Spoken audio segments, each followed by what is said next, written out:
G'day, kia ora, anyon haseo.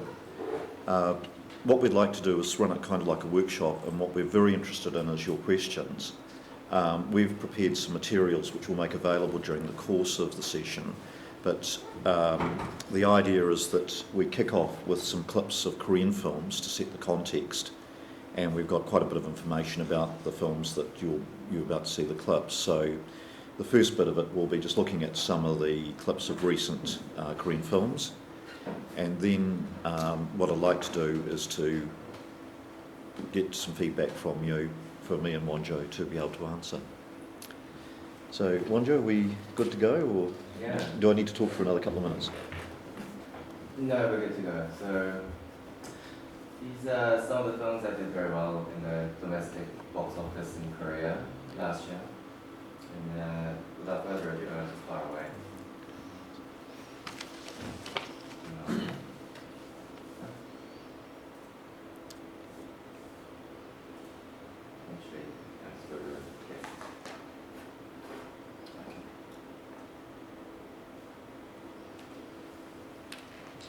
So hopefully this will give you a feel for this Korean style of filmmaking, the storytelling, the visual style. So we'd like that to inform this session.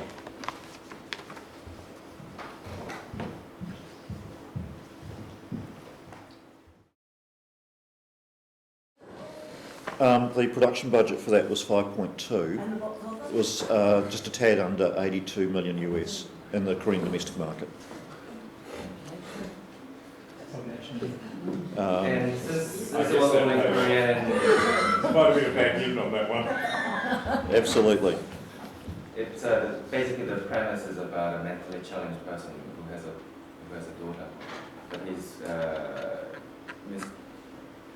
misunderstood.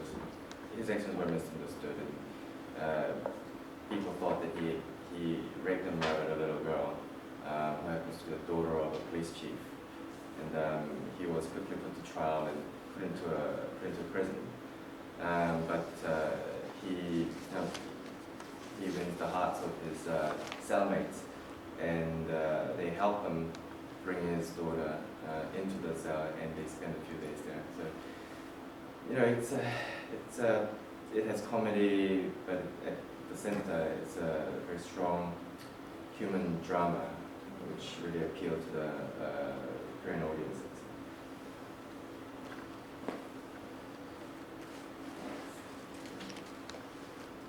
Although the premise sounds a bit far-fetched. But definitely connected with the Korean audience, Wonjo. Yeah, I understand. So this is a film. The English title for this film is Secretly Greatly. It was a surprise hit first half of this year. When it was released, nobody really thought that this would do well at the box office. But to everyone's surprise, it broke the record back then to reach it was the fastest movie that reached the 3 million admissions mark, the fastest. What was the budget? 6.3 US, and the box office approximately 43 million US domestically in Korea. Just a point about, Wonjo mentioned the admissions. The way a film success is measured in Korea is the number of admissions. So Wonjo's very kindly arranged to get the information transcribed into numeric numbers, because knowing there's filmmakers and producers here, we can make that information available to you if you like. It's very telling, and a pattern will emerge from the films we're showing you.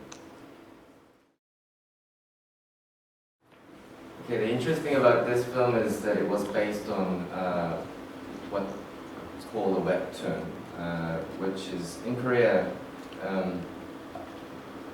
Webtoons, or what it is graphic novels or comic books that are available online.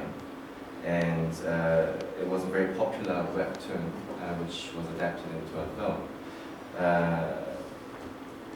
and because of its origins as a webtoon, it has a very cartoonish premise in that a North Korean spy is sent to Korea, but his mission is to just observe its people living out in this small neighborhood as a village idiot.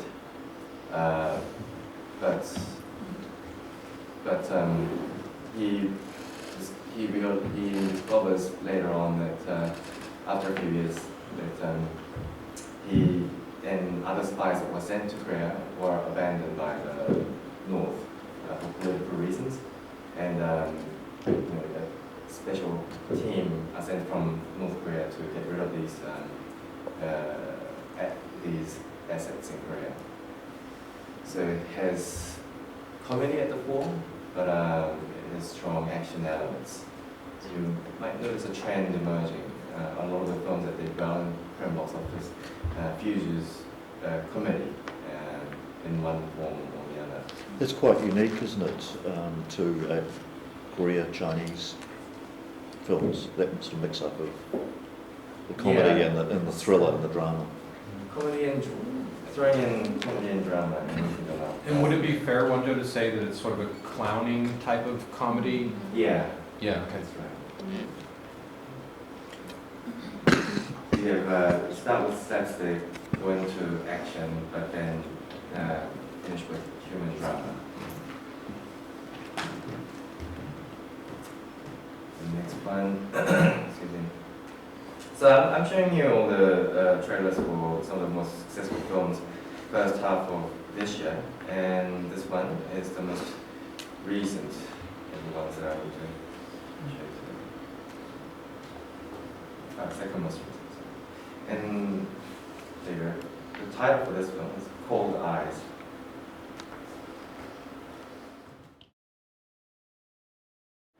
I just realized I have very little to talk about this. I haven't seen the film. But looks like it's a thriller.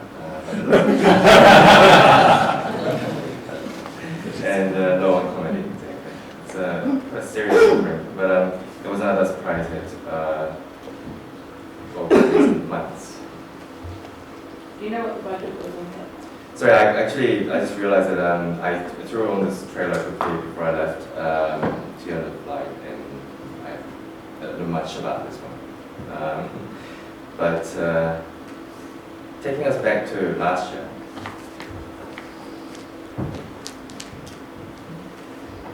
two films that made some box office records of last year. The first one I'll show you is Masquerade. This was the film that we led with the Korean Film Festival here in New Zealand in December last year, and extremely well received.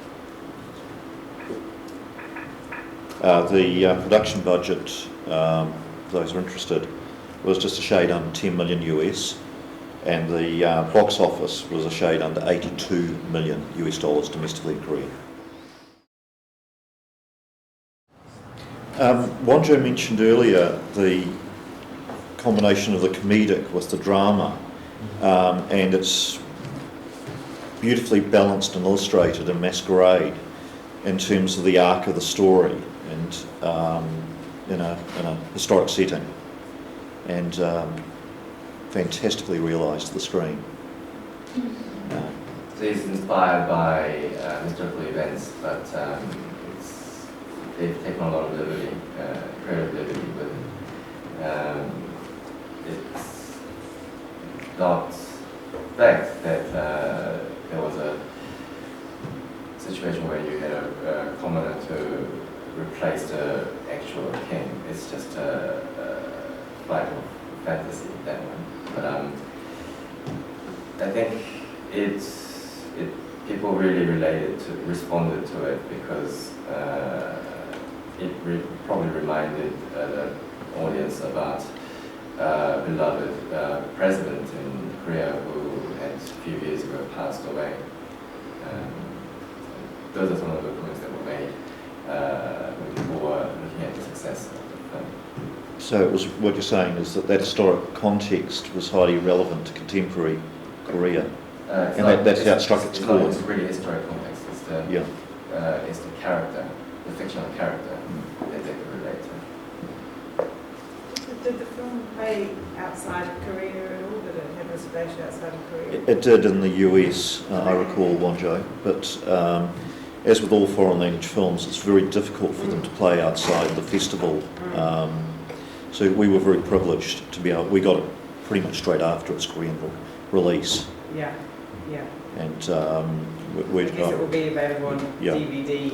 yes, it is. It's currently available on DVD and Blu-ray, Yeah, yeah.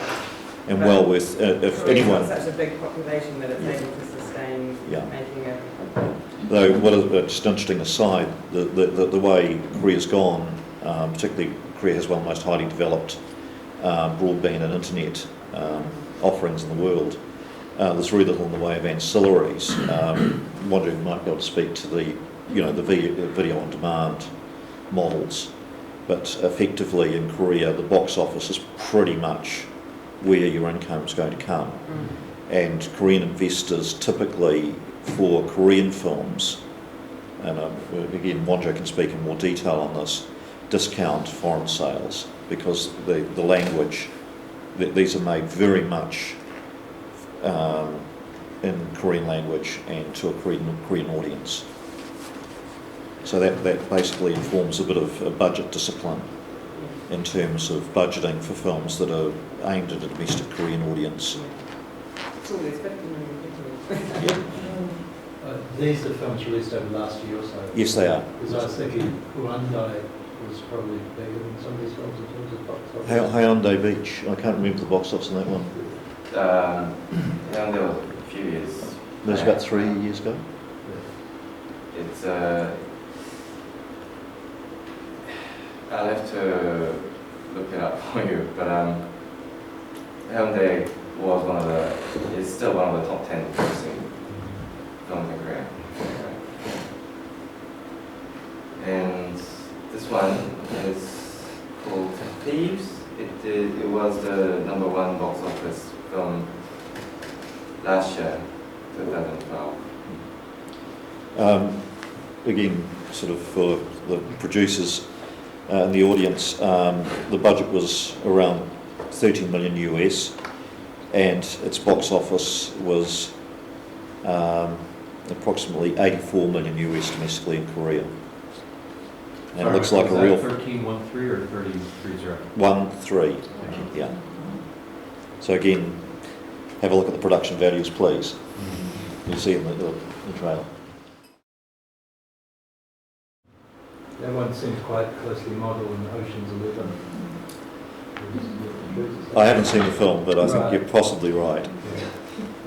Yeah, it's you could say that about it. Yeah, it's a great big heist film centered around the action. Yeah. So that's I'm just looking at that. The Thieves is actually the top grossing Korean film of all time in the domestic market. It comes second to Avatar only. And Hyundai actually is #5. And the period piece you saw, it was all-time #4 box office grossing film. And the one you saw earlier about the mentally challenged man in the jail, in prison, that's #3 of all time. Sorry, what's the population? 50 million. Wonjo, currently screen numbers in Korea, is it over 2,000? Yeah, I'll have to look that one up as well. Yeah. I was just As to exact numbers. all these movies, were they sold in China or Japan, other Asian markets? Usually, when Korean films open, you expect that they will have a release in other Asian territories. But China is a tricky market because they, depending on content, they they might not want to release a certain film because of what they deem as objectionable content. But these, for instance, it did get released in China, but the ending was edited a little bit. If I can just explain, this is probably a little bit about China. One thing that's important for anyone who wants to do business with China is to understand that China doesn't have a rating system. The first point, which means any content that can be seen by anyone from sort of 8 to 80. The second point is that there are some quite strict guidelines for film censorship guidelines in China. And some of them seem to be a bit odd from our perspective, including prohibitions on making police look bad, ghost stories and the like. And the third is that if you don't have a co-production agreement with New Zealand, with China, which New Zealand fortunately does have with both China and Korea, then your films form part of a quota, and there's a restriction on the number of foreign films that can be brought into China each year. And the fourth issue is that there are restrictions on the business model for selling films into China. And there's only, I think, a few distributors who are licensed by the Chinese government to bring films in. It's around about 25 to 30 foreign titles a year. Yeah, I can't remember the exact number. They recently increased it, and it's been a bone of contention with the MPAA and the WTO. Yes. So for the Thieves, when it got released in China, when it was trying to get released in China, the problem was that they couldn't have thieves walking away after a successful heist. It has to be a morality tale with the, yeah. They can't, Wonjo's back on the money on this.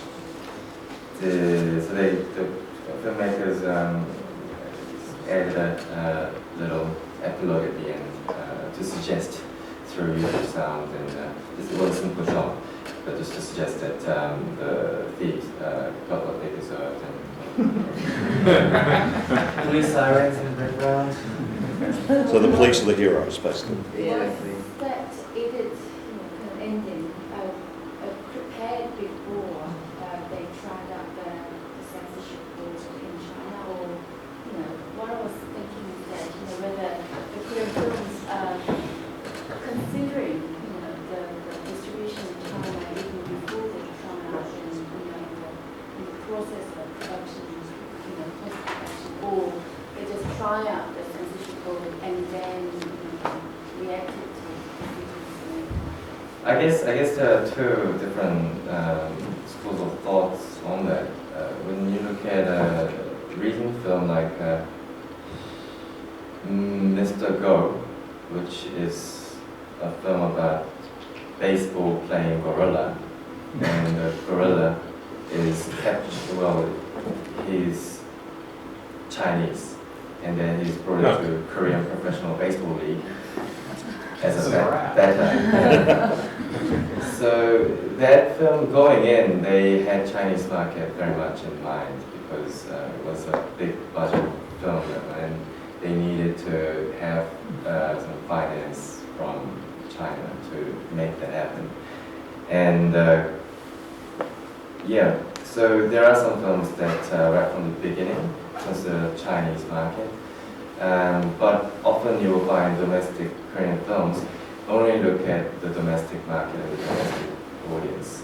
And when they try to get released in China, if they have problems with the censorship board, it's either you haven't really thought ahead about that, so no matter how, you have to do a significant amount of change to the content, so much so that it's not, doesn't make it possible to edit it for Chinese release. But in the case of the Thieves, it was a very simple thing that was done at the end. They probably used one of the shots they cut away in the editing suite.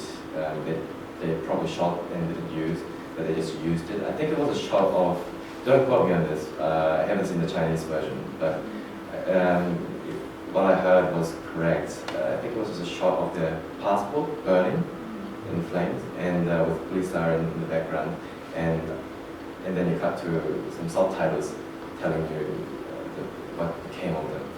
10 years prison, yeah, hard labour. Wonjo, I spoke to Gia Jacob briefly at the Melbourne Film Festival. Yeah. He was there with his latest film, Touch of Sin, which is really good, and it's pretty critical of Chinese society, but he said all his previous films, apart from one, have been banned, but he said they're actually getting, with some edits, they're letting A Touch of Sin be screened in China. So the censors may be getting a bit more tolerant. There's the Thames case like that? That observation has been made by some of the current producers and filmmakers who have been interested in working with China, and they make a similar observation, but there's still ways to go, apparently. Wonjo, can I ask about the market in Korea outside of theatrical?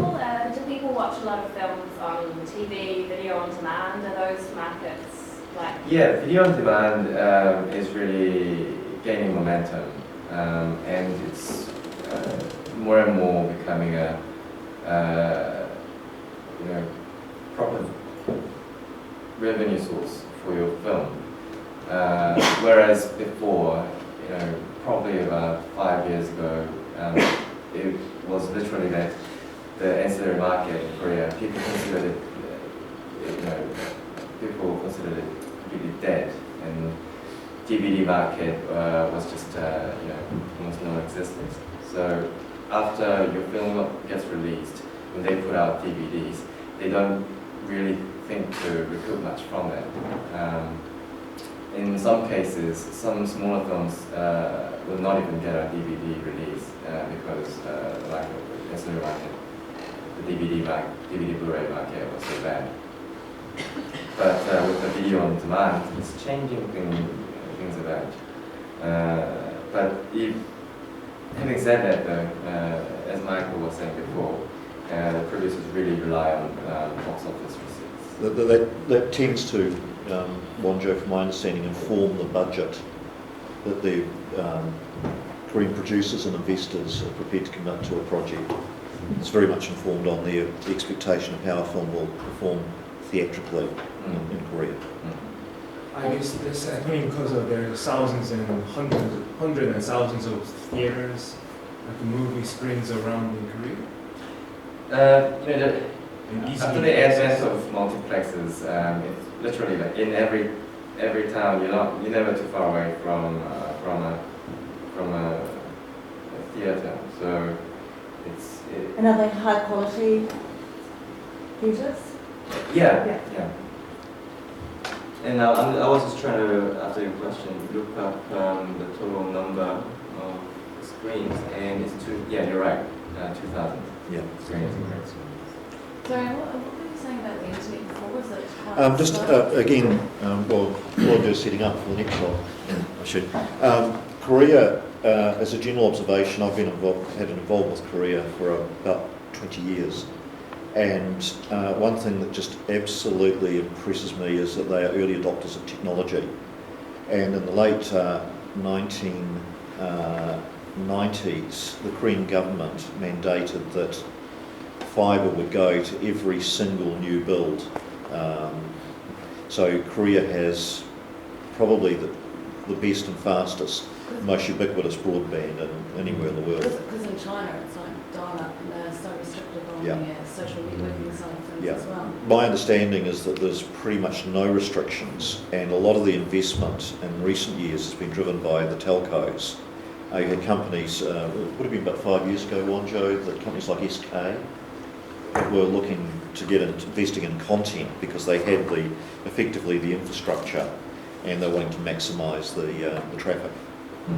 Would that lead to product placement opportunities? Are they expecting like their phones or whatever to be used in the content? From the films I've seen, yes, there seems to be a fair bit of product placement and support. But the point I'm wanting to make is that if you haven't been to Korea, It is the home of companies like LG and Samsung, who are pretty much world leaders in consumer-driven uses of technology.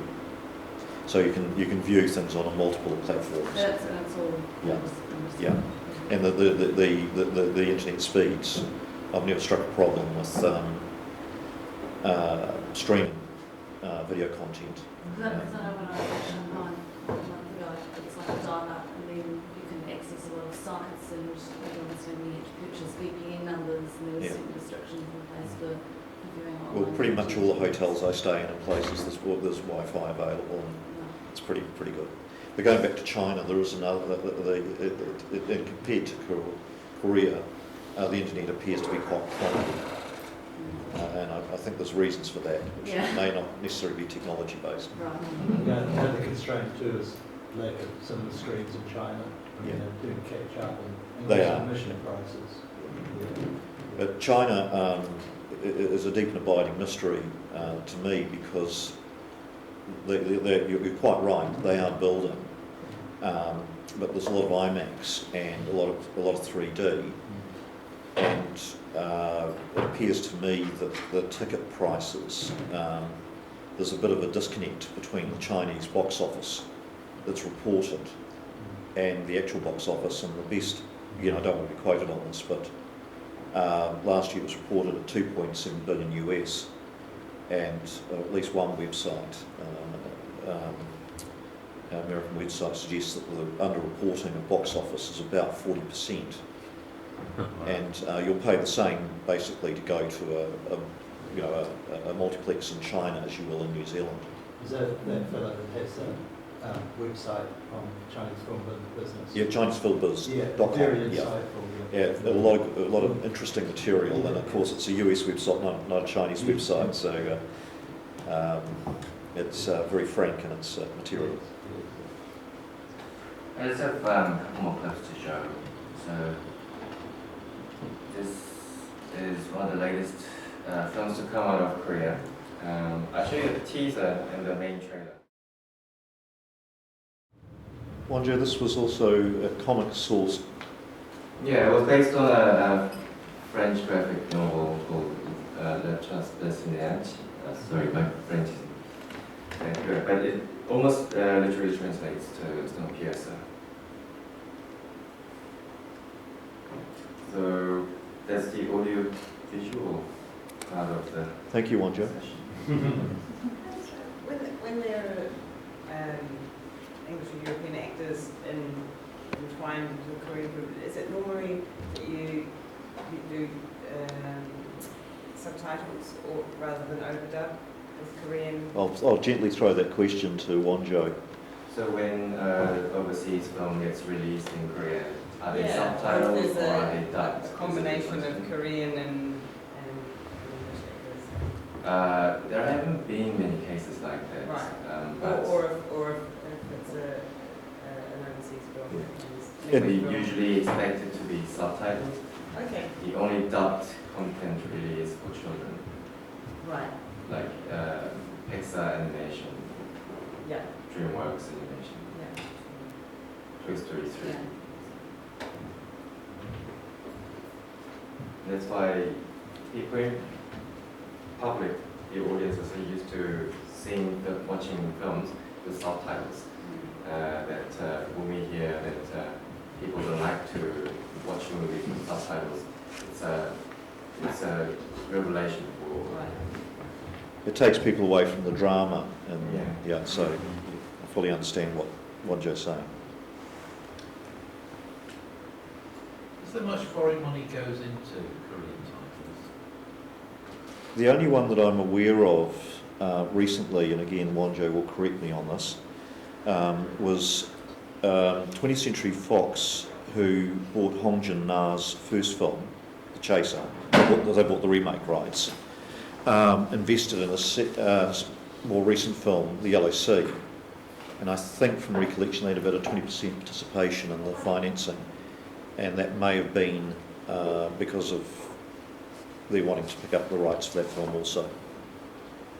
And recently, Fox again invested in Fox International, I think it was, invested in a Korean title called The Running Man. It's about a man on the run. And that was quite a big action film. It's an instance where it was entirely financed by Fox, if I understand correctly. So there was no foreign money in The Thieves, even though that was part shot in Hong Kong. As far as I'm aware, no.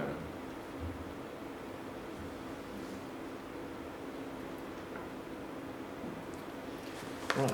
Okay, Wonjo. Well, one of the things we wanted to talk about and make reasonably interactive, I've got 4 points to raise. One is what Korean producers and investors are looking for in a film project. The second is touching on the Korean development, scripting and financing process. The third is Korean producers and investors' approach to co-production projects. And the fourth is sort of Korea Film 101, how you might get started. So Wonjo, first question to you. Just before we do that, just to give a brief background on myself. I haven't produced a film under the title producer yet, and I work as a producer at a company called More Film, but my roles have so far been producing a short film and working as a co-producer on a film called Stoker. And mostly my job involves looking at opportunities for the filmmaker that I'm working for, mostly outside of Korea. And that's why when I'm asked questions like, how many screens are there in Korea, Wonjo? I have to look that one up for you. When JQ was asking us to do this session, I had to actually bring up some of my Korean producer friends and go, I'm giving this talk. I don't know what I talk about. So bear in mind, I won't be able to claim absolute authority of Korean cinema or Korean market. I'll share what I know. But Michael here with me has more experience probably than I in trying to work with Korea to get co-production projects developed. So, Okay. So Wonjo, just your thoughts with those caveats in terms of what you believe Korean producers and filmmakers and investors looking for in film projects for the domestic Korean market, the things that would work, the genres, the elements, and we've had a bit of a reference to this which you put up to give people a flavour of the types of budgets for domestic Korean films and the types of success, because that informs the approach of Korean production companies and in particular the investors. really, there's no rule of thumb when it comes to what the producers or investors are looking for in a film for the domestic market. As you have witnessed through all the different trailers, there's certainly a diverse range of subject matters that films deal with. Some distributor might talk to you and say, we are very interested in doing films with one central protagonist at the center. We don't believe ensemble films do very well at the box office. So from a distributor to another, they might have different characteristics, but it's very hard to pin down what makes a success at the box office. Because, you know, I keep having to refer to this little sheet for English titles of these films. Yeah. The different Korean. But the film that did very well first half of this year, for instance, the mentally challenged man in the prison.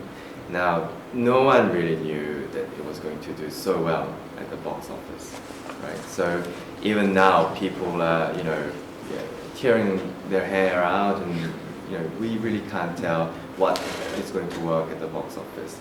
There is no formula. But generally, if there are some comedic elements and some strong drama, they seem to be elements that are always part of the more successful films in Korea. Can I ask a question on that? One of the big differences you see between American and European, stereotypically, is American films are great with violence and kind of touchy about sexuality, and European is sort of the opposite of that in some ways. Yeah. Do you think that there are any sort of content concerns about Korean film in terms of things that are a little bit touchy to shy away from? It's quite similar to the American market in that regard. Sex is more of a careful subject, a subject that you have to treat some sensitivity than compared with violence. But for the best box office performers, you notice that they're not R-rated films. And when you consider that, the level of violence or sex in your film, you want to think about... You want to dial it down to get the maximum box office. So it's a Exactly. similar sort of constraint to your question, Steve, about America, because presumably everyone, putting out a film in the US doesn't want an R rating. Right. To be able to get the maximum penetration in the core demographic, for the box office. How about things like politics or social issues or anything else we should probably stay away? Films that have dealt with politics, I can't recall one that are part of the top box office performing list. Although it's an interesting question, because Korea is divided between North and South, and how many films have come out of the Korean cinema that deals with the situation. But that recent film that was based on a webtoon now about a spy that was sent from North Korea to live out as a village idiot in South Korea. That relates. That brings in this element of the North and South Korean situation, but it doesn't deal with it in any serious way. Yeah. But then JSA was a film where it really... Silmido? Oh, sorry, my pronunciation. Silmido. Silmido. Which was partially shot in New Zealand. That was a reaction to the... it was based on true events, if I remember rightly. Yeah, it was a story about putting together special forces made up of all the criminals the recruiters found in jail, and their mission was basically a suicide mission to cross the border into North Korea and kill the leader, which never really ended up happening. And yeah, so there are I suppose films that deal with the North and South Korean situations, but as I'm speaking, I'm just trying to think if it's a taboo subject. It's not really. There are Korean sensitivities about how you handle any given subject matter, and because there can be such a diverse range of stories that you can tell, even in the arena of politics and social issues, that it depends on which story that you want to tell, and you will have to collaborate closely with your Korean partner, and the importance of having a good Korean partner we'll probably speak to a little bit later. But there are no set of checklists that I can provide to you on the spot to say avoid this and that. I was just wondering about the case of Black Sheep, though, the Korean investment, and I think Korean investors were a little surprised at what they got. Yeah, but it wasn't a Korean film, it was a New Zealand film, so it didn't really address any Korean issues as such. If I could just make a comment, and again, Wonjo may have a gloss on it. I think JSA probably marked about the time that after the democratisation of Korea in the late 1980s and 1990s, the Korean journalists and Korean filmmakers were able to assert and exercise a fair amount of freedom in terms of the material that they were able to put up. So effectively, nothing is taboo in Korea that I've seen, and this means everything from elder sex through to some interesting political situations. Umbode is an interesting recent example of that. But there are conventions, and as Wonjo says, that's very much, if you're dealing with something that deals with Korean society or politics or culture, then you really do want to work very closely with your Korean partner on those issues and get it right. I think it also has to do, if you're interested in working with Korea, you go far if you were to study up on the history and the culture of Korea. It's still the last place where the country is divided into two by, obsolete ideologies, right? So it's the last remnant of the Cold War. And politicians sometimes use that in their rhetorics on both sides of the border. And it's funny when I say funny, it's not really, but people can be, the conservatives can be very conservative, and liberals sometimes need to tread carefully because it is true that the country is still divided into two, and the North Korea is supposed to be a communist government, and for the older generation, the memories of war is still They still look very much alive, in their mind. yeah. So that's why I suppose when I say that you need to collaborate closely with your Korean partner, is depending on, you have your subject matter, but how you want to treat it, you need to, in terms of how you need to be sensitive to that, is something that probably only a good Korean collaborator can help you with. But for anyone who's interested in working with Korea and making films with any Korean element or content in it, will be benefited by really studying up on the history and general social, general cultural attitude of the Korean people. There are some few very basic, I won't say do's and don'ts, but Korea is quite a unique culture, and we like people to be respectful of the cultures of New Zealand, including the Maori culture, and I thoroughly commend anyone travelling to Korea, as Wonjo says, study up a bit on the history and the culture, and you will find it immensely interesting and engaging. And I'll just give you another thing to think about. There are films made outside of Korea that depict Korea in certain ways. Let's say there was a James Bond movie, I think, where one of the antagonists was actually a Korean character, North Korean character, and some operations are carried out on North Korean at the border locations at the border, wasn't it? Yep. But Korean audience are quite sensitive to how they are depicted, and even if it doesn't matter if you are telling a story about North Korea, I mean they can still see it, and if you're doing some caricature of the land or the people, and in a way that it doesn't reflect the reality in a truthful manner, people will switch off instantly. Let's say if I was making a movie, certain scenes take place in New Zealand, and it's not a comedy, it's a serious spy thriller. But when the protagonist lands in Wellington, only thing he finds are sheep and farmers in gumboots. As a New Zealander, as a self-respecting New Zealander, you are not really going to like that film. Just change the airport to Dunedin.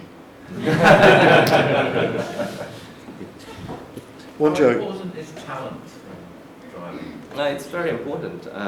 I think one of the successes, well, one of the reasons for success for the period drama, the trailer of which you saw, is the star, Lee Byung-hun, who has made a foray into Hollywood as well. Wonjo, your observations on the Korean development, scripting and process, how do films get made from your perspective? We've seen some of the hits for the last 18 months, and one of the things that I notice is that the budget constraints on a lot of them are not too dissimilar to New Zealand.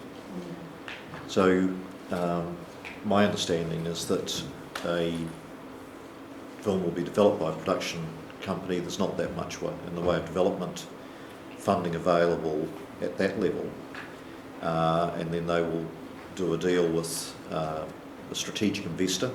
It'll be a CJ or a Lotte or a New, and the large chunk of money will come from external investors, namely the Korean venture capital funds. So just your take on that process.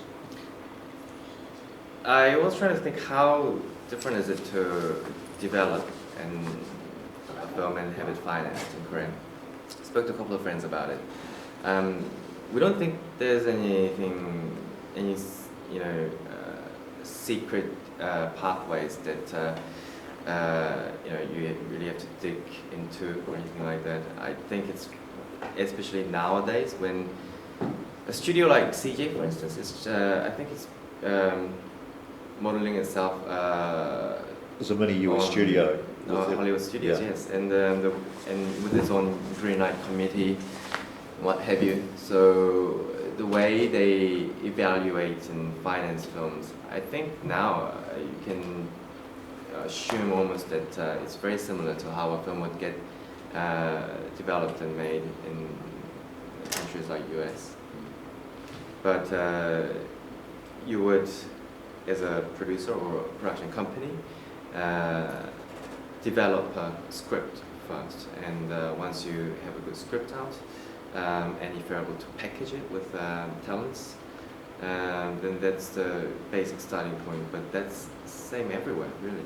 Well, it's a little bit different in New Zealand because we have funding available through the New Zealand Film Commission for script development, and one of the observations I'd like to freely make to the filmmakers here is that I've seen a lot of projects that New Zealand filmmakers want to make with Korea not proceed, and part of that is the development process and the timing imperatives.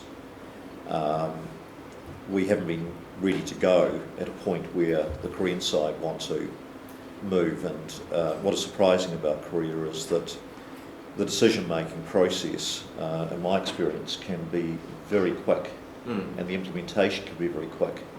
But the problem is developing a project to the point where, as Wonjo says, there is a script and you can attach talent and package it and take it to production companies and investors for them to pick up and do the advanced development and green light process. So are you saying the Film Commission is slow at getting back? No, what I'm saying is all our processes here are very slow in terms of bringing things to a point where they can be packaged in green light. Once you have your script developed and talents attached, and hopefully you would have attached a good enough talent to attract enough financing for the film, then you either would approach studios, Korean studios like Showbox, There's New, Showbox, CJ, New, and Lotte. Those are all there on the list, aren't they? Yeah. Those are the major studios in Korea. But some producers will also want to go the other way, and rather than getting finance from the distributor from the get-go, go straight to the financiers. Just speaking to that point, Wonjo, I am aware that a number of Korean producers we've worked with have very close relationships with the Korean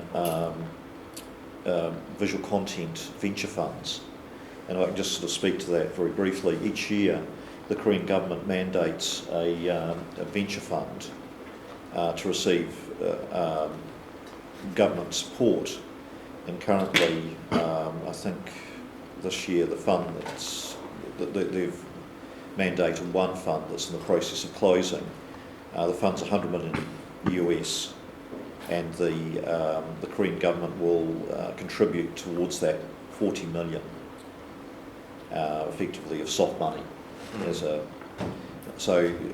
point I'm trying to make here is that at this level, which is more at the commercial box office level, the decision-making process for funding is not in the hands of a government agency. They effectively provide the funding, and those decisions are made by the Korean venture investment funds that run these content funds. And there are various different types that are out there, and the reason why the Korean government puts in so much seed money, as it were, is that these various different funds that are available, they have different evaluating criteria. For instance, there might be one that's geared more towards co-productions or productions outside of Korea, in more international projects. Global content, global so I think content. is the Korean expression. And another one might be to try and prop up and maintain the VFX or the post-production industry in Korea, and so forth. And you have a lot of company groups like CJ, which are very highly vertically integrated. They do distribution through is it GTV theatres. They own Primus. They own theatres in both Korea and China, and they also have VFX subsidiaries. This concept of being effectively a distribution company only doesn't really apply, because all the major distributors have their own theatres. Lotte does, and CJ does because it has a CGV chain. Showbox don't anymore. I thought they had a bigger. Not anymore. Okay, they've disposed of it. And NEW, they don't have a cinema chain. And Lotte is the one who quite blatantly, makes use of the fact that they had their exhibitors as well. I'm not saying whether it's a good thing or a bad thing. It can be great if you're distributing Lotte film. But CGV operates quite independently. But having said that, it's all part of the same group. Yeah. Sorry, I was going to ask, I'm just really interested in the development side of it. So as an independent producer, are people doing director-driven projects, or, because you've got the sort of almost mini studio model with your CJs and what have you. So for people outside, small production companies, are they competing directly, in a sense, with people who would possibly fund your film? So the projects that you're developing, what's the trend for independent producers? Are they still looking to develop more direct-driven material that Korea is known for, or are producers directly developing scripts and then later looking to make them more commercial? Yeah, there are both instances. There's still a strong tradition of strong director-driven projects out there, and often they'll be instigated by a director. Whereas there are projects that producer instigates and develops and attach a director, the right director, to the project. And what's your feeling on trends? Do you think that it's weighted more one direction than another? And what do you think moving forward? I think the trend more and more is for producers to develop projects, come up with ideas or items that they think might work in the box office.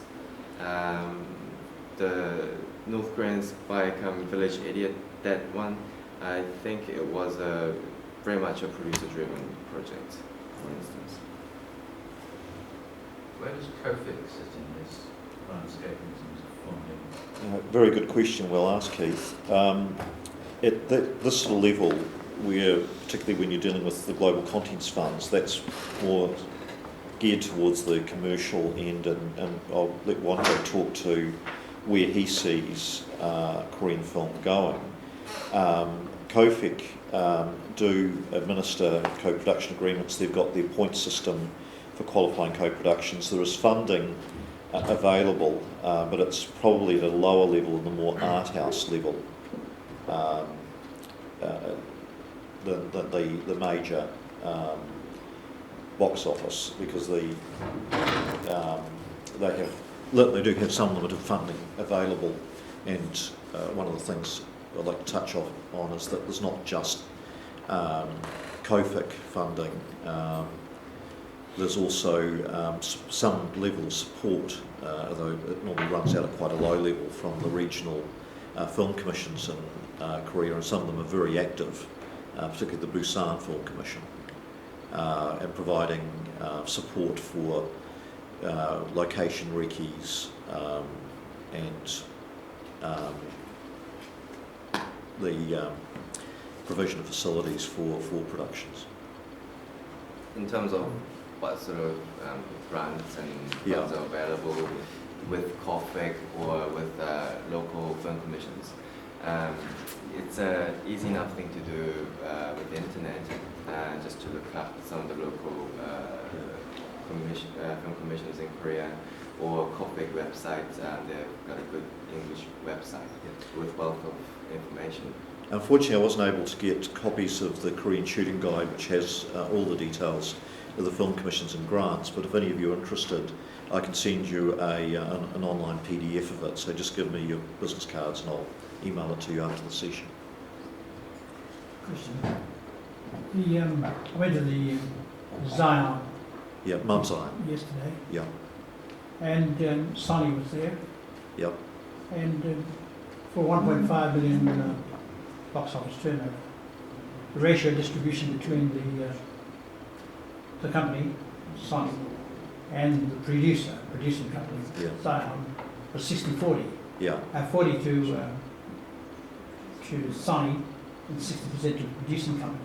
I think it's pretty much reversed in Korea.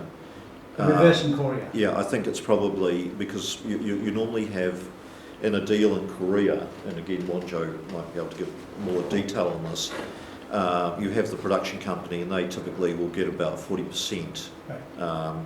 And then you've got the strategic investor, which will probably be at the distributor, the CJ, the new Showbox, and then you've got the financial investors, which typically are the private investors and the Korean venture film funds. Sure. So that 60% is between those parties. Right. And that pretty much covers everything, including because the strategic investor will do the theatrical distribution. Sure. And as a rule of thumb, that flows through all those four distributors? Yes. Okay. Now, I just want to introduce a few source websites that might be useful to you, just so that before we are out of time, that you have the information.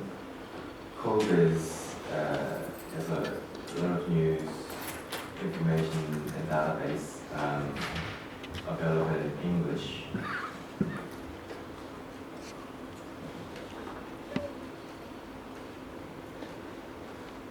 And Kobe is a website that's run by Kofik. Kofik is the Korean Film Council. But they operate, as I was saying before, in a slightly different way to the New Zealand Film Commission, whereas the New Zealand Film Commission is the principal funder for development and production of films. Kofik is not the principal source of financing in Korea. the address to the website is pretty simple, koreanfilm.or, organization.kr. And then you have PGK, the Producers Guild of Korea. And I've spoken with the vice president of this organization about my coming over here, and he happened to have produced Snowpiercer, and he welcomes all questions from museum producers and filmmakers. So if you have any questions, feel welcome to use PGK as a way to perhaps, if you're interested in finding the right partners for your project. And I can't stress enough the importance of having a good Korean collaborator or partner going in, because you need someone who has the experience having developed a project and having released it in Korea. And hopefully your collaborator would have done it a number of times and had a few successes.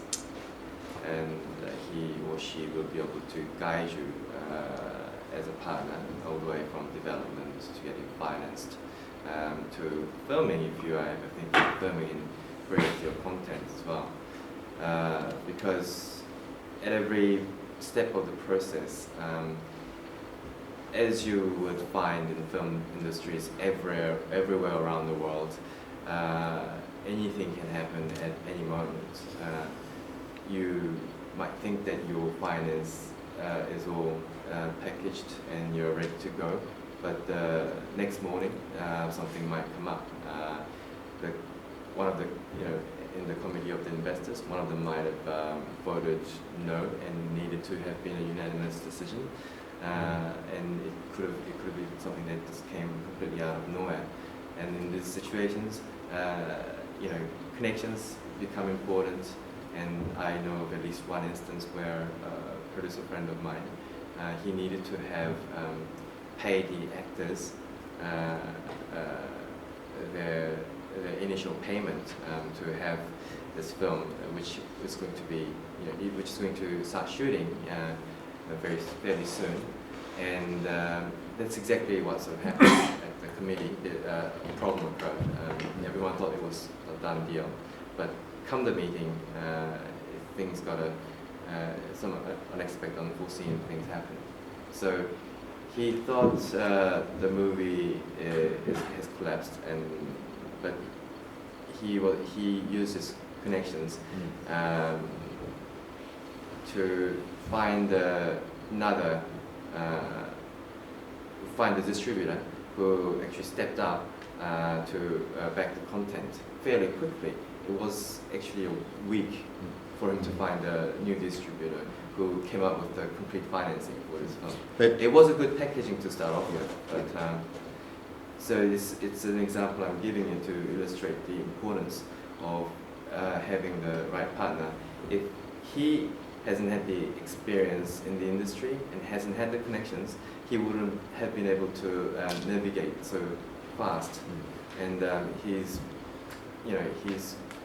was able to keep his start dates, and he was able to keep those relationships with his actors and stuff like that. I was saying before, in Korea, the decision-making process can be a lot swifter, particularly around the green light, as you're saying.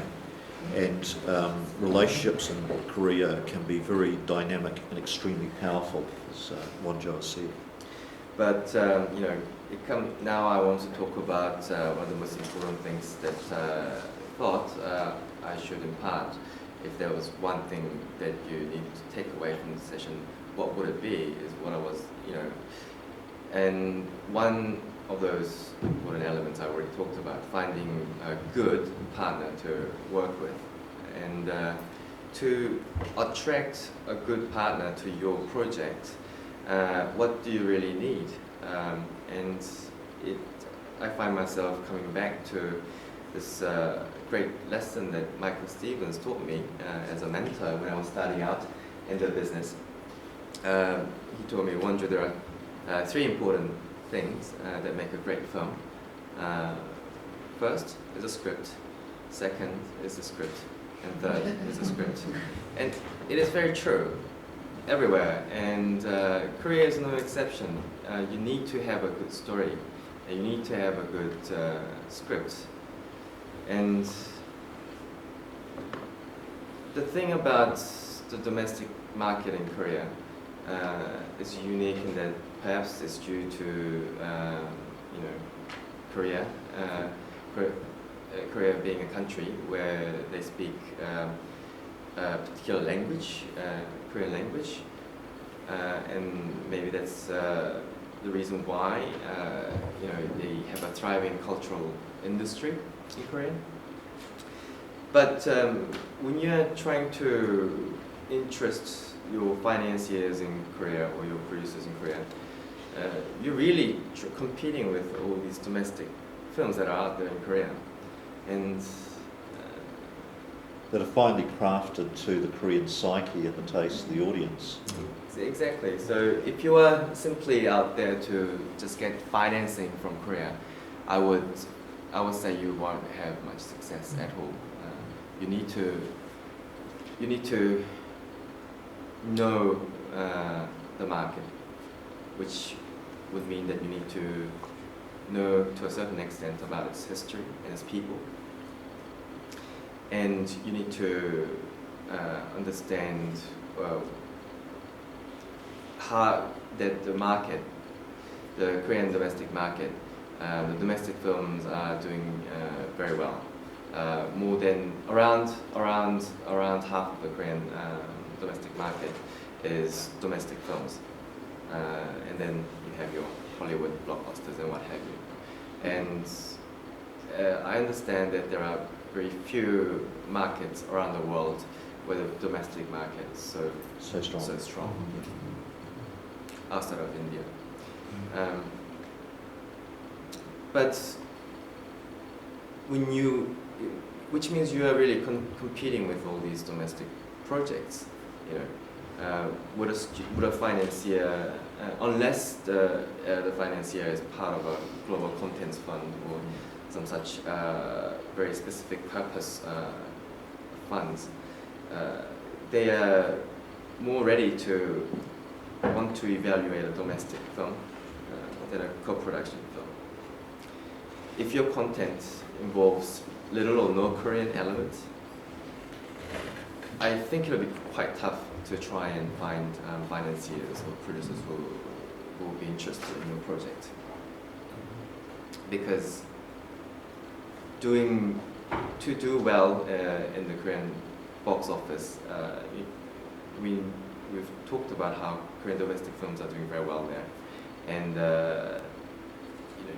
Hollywood films and English language films, those big blockbusters, what they are, and Korean producers, they are not going. They will the next morning that they wake up. If they think of, oh, this will be a great project, it'll most likely be a domestic one, rather than try and fly over to Hollywood and try and get them excited about an idea that I have about an English language film. So that's your average Korean producer or your average Korean financier, right? And in New Zealand, New Zealand domestic films are competing with English language films, right? And when you're creating a story, you want to create something that can compete with films from America, UK, Australia. In a sense, in Korea, you're competing with those Hollywood films as well, but you're also competing with the domestic films. So for your project to have an edge, what do you need to do? You need to think about what sort of content do I have in my story to attract the Korean audiences, and what Korean elements are there, be it a character or a background or the setting. And once you have a story you think will be interesting, probably the advice would be to try and find a Korean partner who Yes. will be interested in developing this with you. Because just touching on what you're saying before, in my limited experience, it is the Korean producers who have those key relationships that you need. It is in the same way the New Zealand film industry, possibly because we're so small, is very connected and everyone knows everybody. It would be very difficult for someone coming from outside into this filmmaking culture. I've struck a number of Korean producers, including Wonjo, who are very open to looking at source material and projects outside if they think it will work with their audience. And sorry, I'll just say one more thing. And how do you find these producers? Now, I would say as part of knowing the market and knowing the country, I think you need to know Korean cinema in the way that there are many DVDs available. Almost every big film that gets, any significant film that gets released in Korea is bound to get a DVD release of some sort outside of Korea as well, with English subtitles. And it might be worthwhile to look at all the different successful Korean films and to see who were involved in the production of those films, who the producers were, who the directors were, who the actors were. And if you're trying to reach out to producers, you know, I think it's important to reach out to those producers who have a number of successful projects under their belt. And if you're able to connect with such a collaborator, I think you're on a very good starting point. And you know, I was showing you the website of the Producers Guild of Korea. They can be a good conduit. I think they have an international committee which is comprised of producers who are very interested and they're very active about co-production projects. Korean producers are not dissimilar to producers anywhere in that they are looking, as Wonjo was saying earlier, for good stories, for powerful stories, and the Korean filmmakers work with a variety of source materials,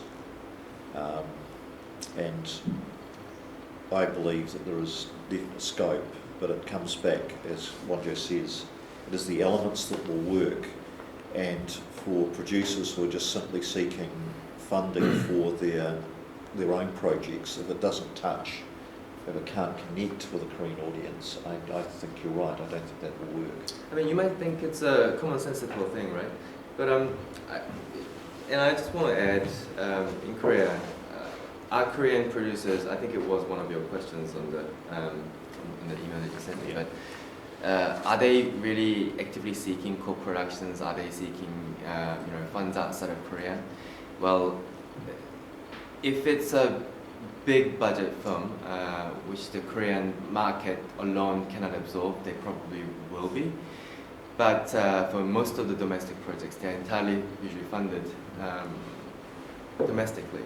So they don't really need to look for co-production funding unless it's a very author-driven small film that is finding hard time, finding it hard to get financiers involved domestically. They might have a high creative value, but they might be. But that's at the more lower budget, the lower budget end of the spectrum. Outside of the domestic market. But really, if you're making trying to make what we say a commercially viable film, it's usually entirely funded domestically. So bear in mind, you're competing with these projects who really don't need co-production funds. So that's why, again, the story becomes important. Your content becomes important, whether it can whet the appetite of the financiers and the producers. But one of the things I've noticed, Wonjo, in recent years is the aspirations of a number of Korean producers to produce content to more international markets. And I just wonder whether you might want to speak to that. That's probably at the more commercial end of the spectrum, what you're saying. Like, I'm someone who is interested in international projects. it's once you have an international project on your hand, it can reach out to wider audiences and a bigger market. So naturally, the progression is from any producer to at one stage or another think about international projects. With New Zealand, it's an English-speaking country, so one might say the project is competing with films from Hollywood or UK or other English-speaking countries.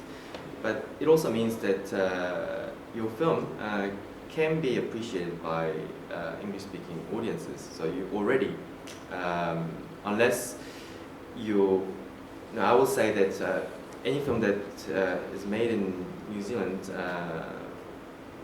can be considered international already. But with Korea, we have to think about the mix of talent, Korean and international talent, and not just in terms of cast and crew as well, and the kind of story that we want to tell that will make a successful international content.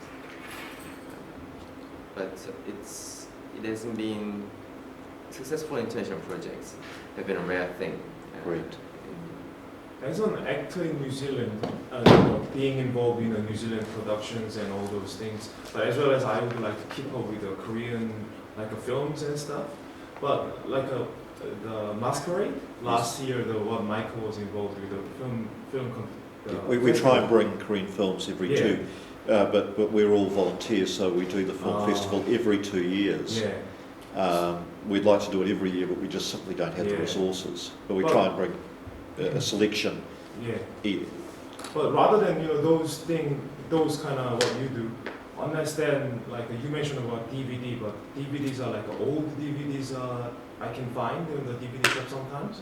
But a recent thing, there is no way I can watch those movies in New Zealand. Is it difficult to distribute in this country?